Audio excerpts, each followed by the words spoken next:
Tonight's video is on string skipping arpeggios and how they can elevate your playing. First one we'll start with is the diminished seventh arpeggio.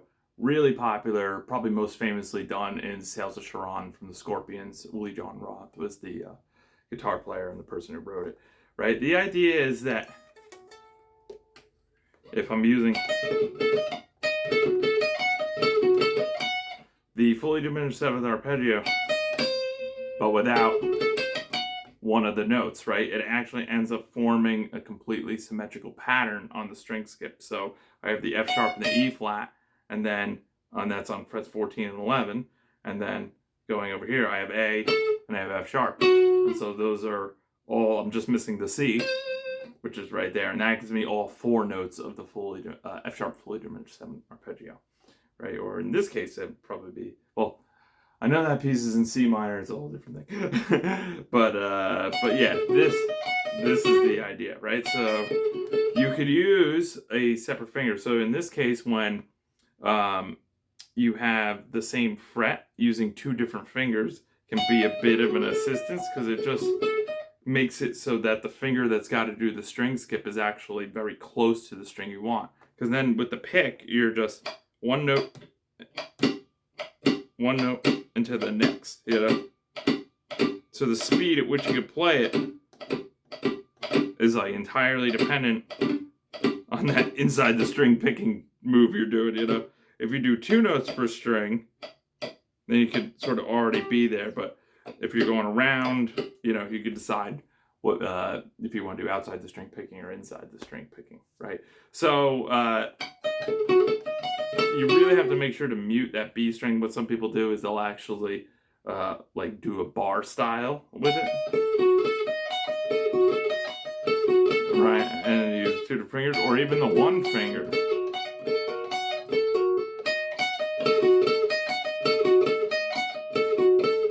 And then you want to just try to keep this as muted as possible.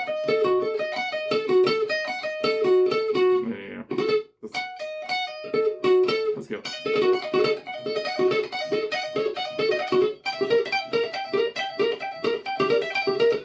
Right, use two different fingers. It's just a little tough for me to not catch the next fret, to just like, because I'm contracting the hand and then I'm extending the hand, because my third finger isn't naturally over there. I have to stretch it out a little bit. So I think this approach, even sort of the combination, but without the bar, it can just help the third finger stay over there. Now let's say let's switch over to like a major chord, okay? So we'll do B major, right? So I have D sharp, B, and then I have F sharp, and then I have D sharp. So I have the same thing applies here, where I could use the pinky for the top note, but the bar doesn't apply here, because you can see the D sharp is on the 8th fret and the B is on the 7th. So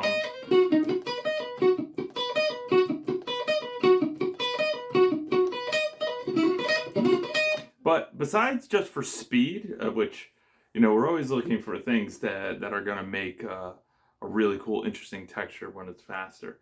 But you could phrase this kind of stuff and use repeated notes and all that. So that's like, let's give it like a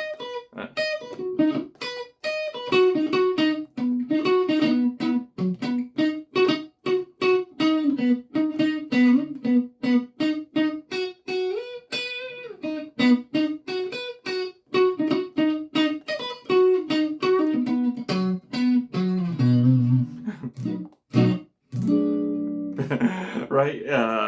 However you want to play it, but you're just using the idea to now, like, instead of only having like usually when when you're playing a B arpeggio over here, especially if you're adept with sweep picking, you'll play the D sharp, you'll play the B, you'll play the F sharp, but that's the only note on the string. Then you'll play D sharp, right? And you know, maybe on the last string you'll do two notes, but you have a nice B major arpeggio there. So now by saying, you know, always two notes on the string, except maybe there you just want the one to pop off, but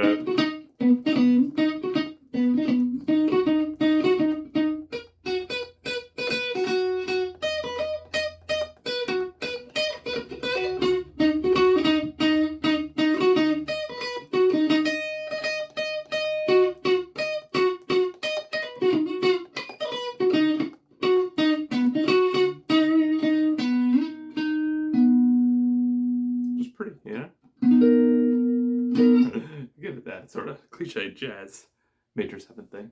Okay, so now let's talk about minor. So minor is really the inverse of that pattern. See, major required the larger, the 4-fret span. I'll go back to B major.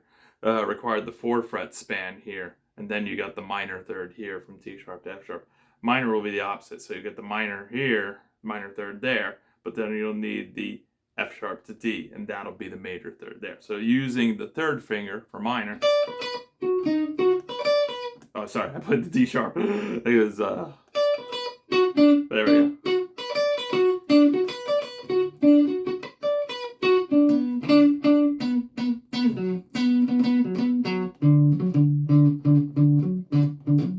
Now let's say I want to go from the string skip from here. I got my D, F sharp. Well, my next one available on the G string, I could either go to the B, which is actually the next note in the arpeggio. So that would actually be like following it there to the D, but then on the next string, it takes a big shift over.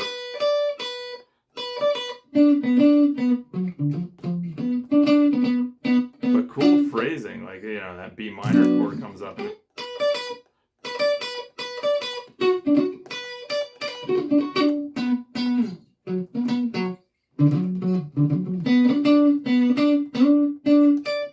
Right, even putting that octave in.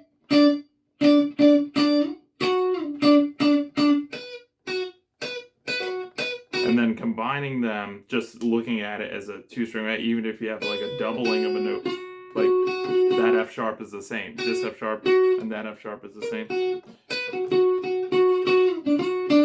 So you could do it like that, like an economy sweep kind of thing. Or you could even like do it with more clear, crisp articulation, like.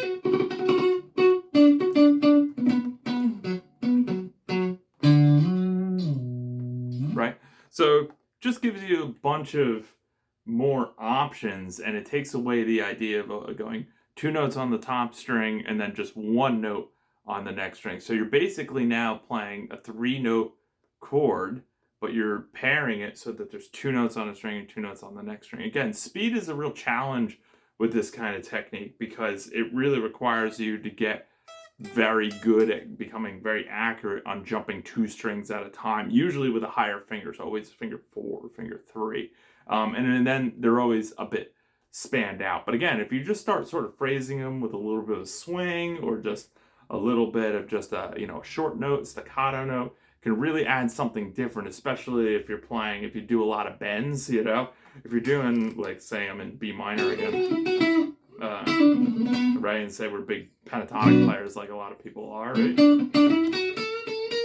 Well, I'm here and I got my A and my F sharp. What if I, you know, over the 1 chord instead of something like that, what if I go like, you know, something like that, or even let's like, we're already playing the F sharp, so let's just get the D. Let's go. Now this shape is physically different because the tuning between the G and the B string is a little different as well. So we just make the adjustment. That's the value of knowing the notes, is you don't have to know the pattern first. You can find the pattern and the notes don't change. So you got B, F sharp, D, and B there. F sharp. Right? Just gives it a very different flavor. You could also put some other notes in there. Let's put C sharp in. Right? Get the idea. So hopefully this was very insightful. Hopefully this was very helpful. If you yourself are having trouble being able to put techniques like this and freeing yourself up on the fingerboard to be able to apply it any way you want over any chord, please feel free to send me a message. I'd love to help you out. Thank you so much. Have a great night.